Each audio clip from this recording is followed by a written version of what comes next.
السلام علیکم ورحمۃ اللہ وبرکاتہ۔ حضرت ابن سیرین رحمۃ اللہ علیہ نے فرمایا کہ خواب میں سوتی جبہ پناہ اور سفر میں قوت ہے۔ اگر دیکھے کہ سوتی جبہ فراخ پہنے ہوئے ہے یعنی کہ کھلا پہنے ہوا ہے، دلیل ہے کہ غموں سے نجات پائے گا۔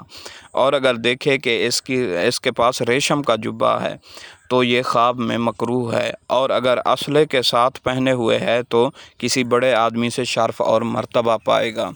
حضرت ابراہیم کرمانی رحمۃ اللہ علیہ نے فرمایا اگر دیکھے کہ قبا پہن کر لڑائی پر گیا ہے، دلیل ہے کہ دشمن پر فتح پائے گا۔ اور اگر دیکھے کہ اس نے سبز قبا پہنی ہے، دلیل ہے کہ روشنائی پائے گا۔ اور اگر نیلی ہے تو مصیبت ہے، اور اگر سیاہ ہے تو غم و اندوہ ہے، اور اگر دھاری دار ہے تو اس کا کام انتظام سے ہوگا۔ اور اگر قبا پرانی اور پھٹی ہوئی ہے، دلیل ہے کہ عورت کو طلاق دے گا۔